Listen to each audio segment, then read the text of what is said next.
sore hari ini kita akan bersekutu bersama-sama walaupun di rumah masing-masing, tetapi kita beribadah, bersekutu di hadapan Tuhan, dan kita akan membaca, merenungkan firman Tuhan.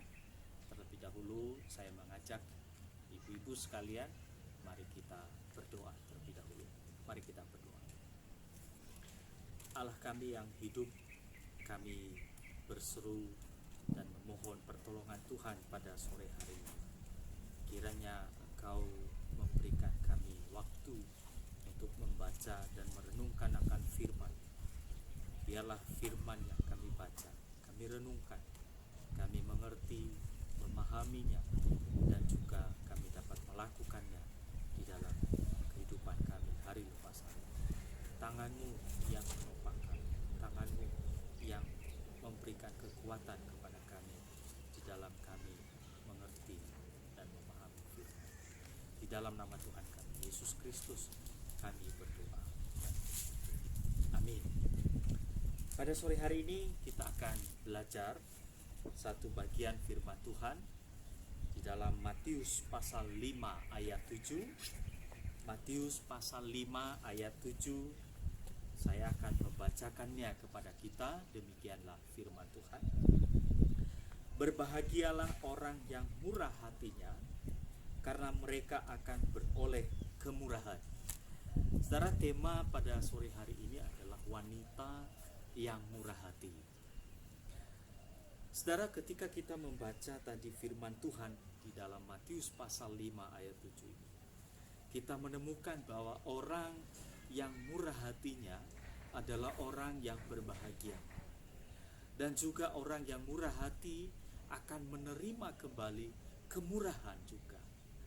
Nah, saudara, Christian Smith dan Hilary Davidson itu mengadakan sebuah penelitian pada bidang sosiologi tentang dampak dari orang-orang yang berkemurahan hati kepada orang lain. Hasil dari penelitian itu, mereka menuliskan bahwa kemurahan hati akan berdampak positif pada kebahagiaan, kesehatan, dan tujuan hidup dari orang yang melakukannya. Nah, saudaraku yang dikasihi oleh Tuhan, lebih lanjut dikatakan bahwa orang yang murah hati akan menerima kembali apa yang mereka berikan. Melepaskan sebagian yang kita miliki akan membuat hidup kita berubah. Nah, saudara, tidak kebetulan penelitian ini juga memberikan bukti bahwa firman Tuhan yang kita baca di dalam Matius pasal 5 ayat 7 ini memberikan bukti, terbukti di dalam kehidupan orang-orang yang murah hati, di mana mereka merasakan namanya kebahagiaan, mereka merasakan namanya kesehatan, dan mereka mendapatkan tujuan hidup yang lebih baik.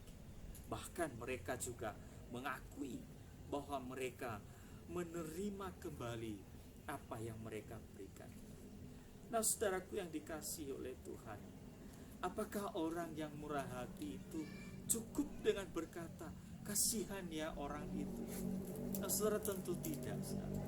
Karena orang yang murah hati itu harus mewujudkannya itu di dalam bentuk daripada tindakan.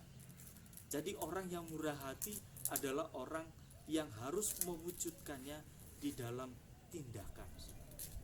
Nah, saudara, untuk lebih lanjut kita membahas tentang murah hati di dalam bagian firman Tuhan yang kita dapatkan tadi, kita terlebih dahulu, saudara, melihat arti dari murah hati itu. Kalau kita membaca di dalam Kamus Bahasa Indonesia, di sana diartikan orang yang murah hati adalah orang yang suka atau mudah memberi, orang yang tidak pelit, penyayang dan pengasih, suka menolong, baik hati. Dan juga, saudara, kita akan melihat arti murah hati ini di dalam bahasa aslinya dan juga dalam terjemahan Alkitab dalam bahasa Inggris versi NIV dan KJV. Nah, saudara, sama-sama Kata murah hati ini diartikan sebagai penyayang. Jadi saudaraku yang dikasihi oleh Tuhan, kita dapat memahami bahwa orang yang murah hati adalah orang yang memiliki kasih sayang kepada orang lain. Orang yang murah hati adalah orang yang menyayangi sesamanya. Nah saudaraku, murah hati merupakan perwujudan daripada kasih. Kalau kita membaca di dalam 1 Korintus pasal 13 ayat 4, itu dikatakan di sana adalah kasih itu murah hati. Jadi orang yang dapat bermurah hati adalah orang yang memiliki kasih. Saudara, kita ingat bahwa kasih itu sangat penting sekali di dalam kehidupan orang Kristen. Kita tahu bahwa kasih itu telah menggerakkan hati Allah untuk berbelas kasihan kepada manusia yang berdosa. Ia mengorbankan anaknya yang tunggal. Di dalam Galatia pasal 5 juga saudara disebutkan bahwa kasih itu merupakan buah roh. Dan lebih dari itu saudara, Yohanes pasal 4 ayat 8 itu dikatakan bahwa Allah itu kasih.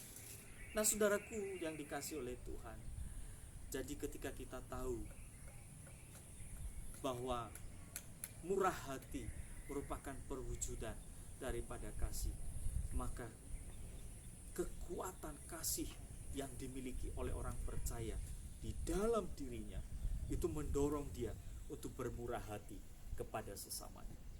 Nah saudaraku, murah hati itu merupakan ekspresi kehidupan orang percaya dari perintah yang dia katakan, kasihilah sesamamu manusia seperti dirimu sendiri. Kalau orang memiliki kasih di dalam hidupnya, maka bermurah hati kepada orang lain merupakan kesukaannya. Nah saudaraku yang dikasihi oleh Tuhan, bagaimana kehidupan orang yang murah hati itu? Yang pertama, saudara, orang yang murah hati tidak akan pernah berdiam diri, pura-pura tidak tahu, bahkan menutup mata ketika melihat sesamanya hidup dalam kesusahan dan orang yang sedang membutuhkan bantuan. Firman Tuhan di dalam 1 Yohanes pasal 3 ayat 17 dikatakan, barang siapa mempunyai harta duniawi dan melihat saudaranya menderita kekurangan, tetapi menutup pintu hatinya terhadap saudaranya itu, bagaimanakah kasih Allah dapat tetap di dalam dirinya? Bagaimana mungkin saudara kita mengaku kita adalah orang yang memiliki kasih Allah, kita mengaku bahwa kita adalah anak-anak Allah, tetapi kita tidak melakukan apa-apa secara nyata kepada orang yang membutuhkan, dan hanya kita katakan kasihan ya. Maka apa yang harus kita lakukan, saudara? Itu ada di dalam ayat selanjutnya, di dalam 1 Yohanes pasal 3 ini. Dikatakan di sana, anak-anakku, marilah kita saling mengasihi, bukan dengan perkataan atau dengan lidah, tetapi dengan perbuatan dan dalam kebenaran. Saudara, bukan hanya dengan perkataan, bukan sebatas di bibir atau di lidah saja, tetapi haruslah lewat perbuatan yang dilakukan, yang diaplikasikan secara nyata dan berakar dalam kebenaran. Saudara, hal yang sederhana Yesus mengajarkan kepada setiap kita. Dia katakan, kalau kamu punya 2 helai baju, berikanlah yang satu kepada orang yang tidak memiliki baju. Saudaraku, pada saat ini kita sedang menghadapi pandemi COVID-19. Banyak saudara-saudara kita yang kehilangan pekerjaan. Banyak saudara-saudara kita yang ekonominya menurun. Bahkan mereka juga sedang menghadapi pergumulan untuk memenuhi kebutuhannya. Saudara, ini adalah kesempatan bagi setiap kita untuk mengambil bagian di dalam menanggung beban sesama kita, saudara seiman di gereja kita, tetangga kita, saudara. Karena Di dalam Mazmur 4 ayat 12, ayat 41 ayat 2 dikatakan, berbahagialah orang yang memperhatikan orang lemah. Saudara, ini adalah perintah Tuhan. Orang yang bermurah hati tidak pernah menutup matanya melihat orang yang mengalami pergumulan, orang yang sedang dilanda kekurangan. Dia bersuka cita untuk memperhatikan mereka. Yang kedua, saudara, orang yang bermurah hati adalah orang yang berbuat baik kepada siapa saja. Saudara ingat kisah seorang Samaria yang murah hati? Saudara, ketika kita lihat dari apa yang dia lakukan, dia menolong orang yang dia tidak kenal. Mungkin itu adalah orang Israel.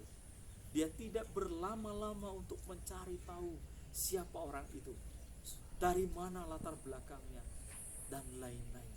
Tetapi dia digerakkan oleh belas kasihan untuk menolong orang itu, membalut lukanya, membersihkannya, membawa ke penginapan, memberikan uang biaya pengobatannya. Saudaraku, ini yang dia lakukan. Dia tidak melihat siapa yang dia tolong. Jadi orang yang murah hati adalah orang yang berbuat baik kepada siapapun, tidak kenal latar belakang, suku, bahasa, dan segala macam. Tetapi saudara, mesti kita harus ingat, saudara, menjadi catatanlah kita, bekalah untuk mengetahui siapa yang seharusnya kita tolong. Karena zaman sekarang banyak orang yang memanfaatkan keadaan. Saudara, yang ketiga adalah orang yang bermurah hati tidak mengenal istilah balas budi. Seseorang yang telah bermurah hati kepada sesamanya tidak memiliki motivasi yang tersembunyi dalam hatinya. Saudara, terkadang hal ini yang menjebak seseorang memahami arti berbahagialah orang yang murah hatinya, karena mereka akan beroleh kemurahan terlalu dangkal. Seolah-olah pada bagian ini telah dijanjikan imbalan. Kalau saya membantu si A, maka saya juga harus mendapatkan balasan dari si A juga. Saudara, sehingga ketika kita tidak mendapatkan apa yang kita harapkan, kita kecewa, kita tidak lagi membantu menolong orang lain. Saudaraku yang dikasihi, ingat, ketika kita bermurah hati kepada seseorang dengan memberikan dia sesuatu, ingat baik-baik, Tuhanlah yang bermurah hati kepada kita dalam bentuk cara yang berbeda. Bahkan juga Tuhan memakai orang lain. Kita tidak perlu kecewa ketika kita berharap orang lain membalaskannya kepada kita. Justru apa yang kita lakukan supaya orang itu mengerti bagaimana kita bermurah hati. Nah saudara, untuk menjadi orang yang benar-benar murah hati, seseorang tidak perlu menjadi kaya raya. Seorang tidak perlu memiliki kekayaan yang berlimpah, karena yang diterima Allah adalah hati yang bersedia memberi, hati yang mau bermurah hati kepada sesamanya. Orang yang bermurah hati adalah orang yang mau membantu sesamanya. Tindakan murah hati adalah bukti kasih kita kepada Allah. Kita mengasihi Allah. Kita tidak sedang memuaskan akan diri kita bahwa kita telah memberikan, menolong orang lain, tetapi kita sedang menyenangkan hati Tuhan. Berbahagialah orang yang murah hatinya. Kiranya ini menjadi pedoman dalam kehidupan kita. Ibu-ibu sekalian, dimanapun berada, bermurah hatilah kepada siapapun yang membutuhkan bantuan kita, yang membutuhkan pertolongan kita. Kiranya Tuhan memberkati. Mari kita berdoa. Tuhan Yesus, terima kasih untuk firman. Pada sore hari ini kami mau belajar untuk bermurah hati kepada siapa yang Engkau ingin kami bermurah hati. Ajari kami untuk kami peka melihat keadaan sesama kami, memperhatikan sesama kami, peduli sesama kami. Tuhan, berkatilah firman di dalam kehidupan kami hari lepasan. supaya kami bisa melakukannya seturut dengan kehendak. Di dalam nama Tuhan kami Yesus Kristus kami telah